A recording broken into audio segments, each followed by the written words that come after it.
Welcome to Vulpine Labs. I'm Atamanasa, and I'm here to show you today how we use INITIATOR SET to solve compiler problems for mRNA to protein translation.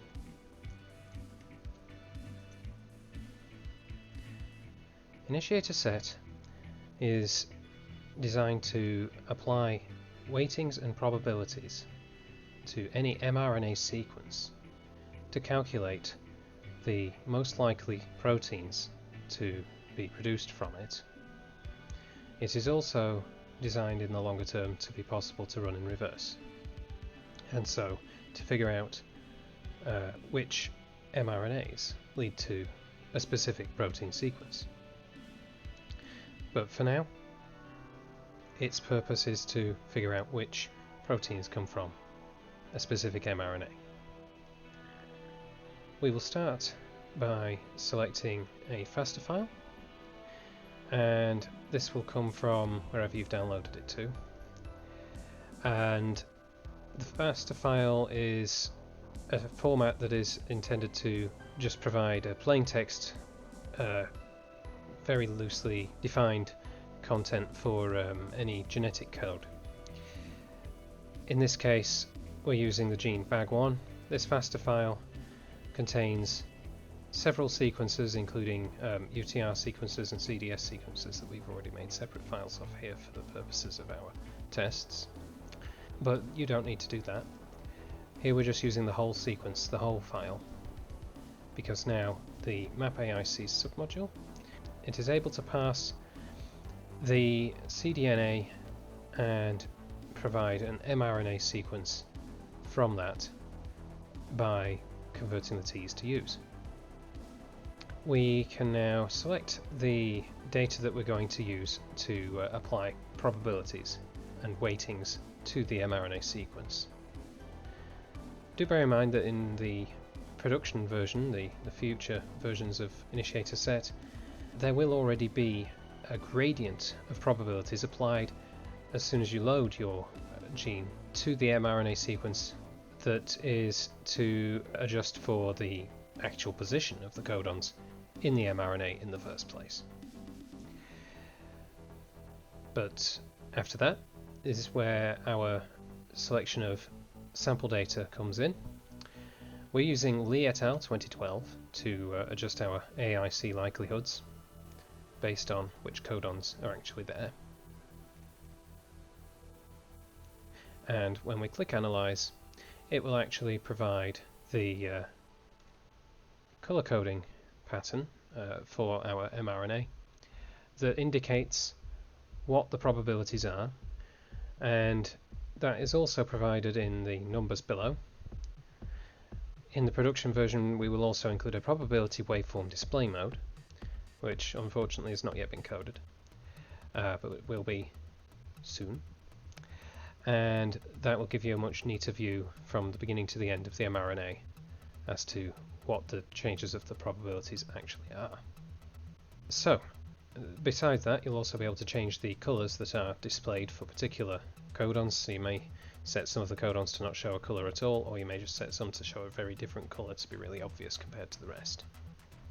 So, next we will run this through the COSAC calculator, and the COSAC calculator allows us to select a set of COSAC consensus sequences, probability weightings for them, and you may want to adjust those based on the species, based on the cell type, etc. Likewise the conservation threshold, etc. as well. So these are all adjustable numbers. You can type in whatever you need and then save those to a different file. We are going to now click Analyze on this and see that we have a set of potential initiation codons that are the most likely. We have here a set of COSAC consensus sequences now, highlighted by the importance of the letters according to the weights that are provided. And this enables us to see where we're most likely to get our protein translation from in the mRNA. So then we can go to the leaky scanning submodule, calculate whether there will be leaky scanning. In this case, apparently there will. And and that's when the ribosome is going to skip certain parts of the mRNA in favour of others. We can translate to a protein sequence, and we can see that there are 9 possible proteins actually being shown here, not all of which make a whole lot of sense. Some of these Kozak sequences overlap one another, so they may affect the likelihood as well. We could then move on to the remaining submodules. Please bear in mind that so far at this demo stage, MapAICs, Kozak Calculator and Leaky Scanning are the working submodules. Everything after this point is just a placeholder preview to give you a sense of what will be in the full version. So the mRNA localization is a submodule that will enable you to figure out where the mRNA is localized to, whether it be into the endoplasmic reticulum that the ribosome is then producing a protein, or into the cytoplasm.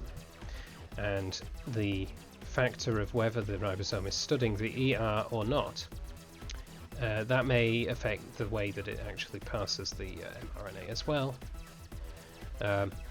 because of its proximity to that ER membrane. The GC count will enable you to figure out how many G's and C's are present in the mRNA and what the importance of those actually is to the way that the mRNA folds and how floppy it is and how sticky it is.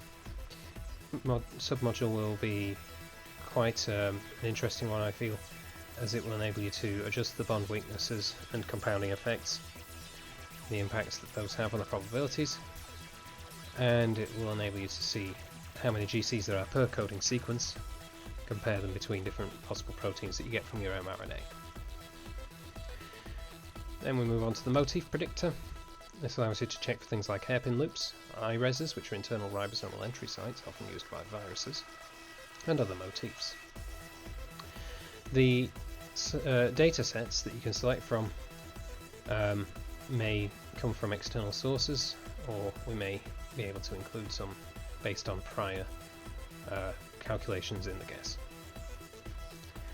Motifs that are found in this mRNA can be selected and viewed as ASCII art.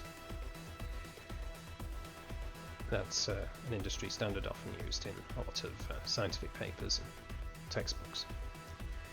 The UORF proximity, or untranslated open reading frame proximity, handles the way that an overlap between one reading frame and another's potential proteins and initiation codons may affect each other.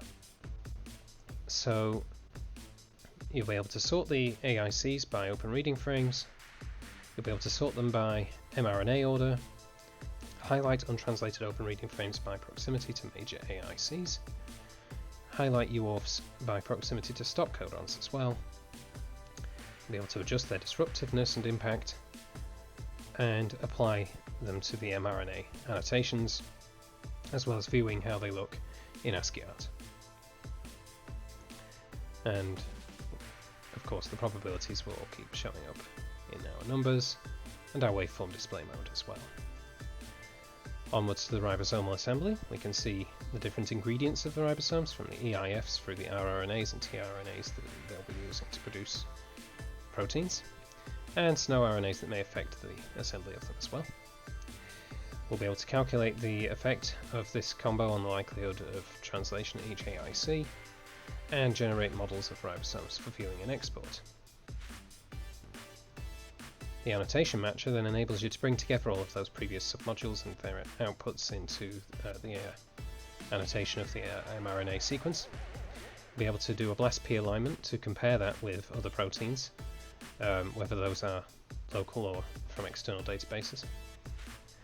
And you'll be able to also align motifs specifically to compare those motifs between different proteins, whether that's within the same mRNA or whether that's proteins from other genes or from other databases. And finally, you'll be able to do a functional comparison of the actual impact that these differences between the proteins that you can get from your mRNA and the differences in those differences that are caused by any mutations, etc., Those differences would be possible to compare here, and you'll be able to see the alpha helices, beta sheets, and other common transmembrane domains highlighted in the sequence view, and you'll be able to see a final combination of the probabilities displayed in the waveform, and generate models of selected proteins for viewing and export. So that's Initiator Set. If you have ideas for further things to include, please let us know. If you would like to work with us to improve it, we'd certainly like to hear from you.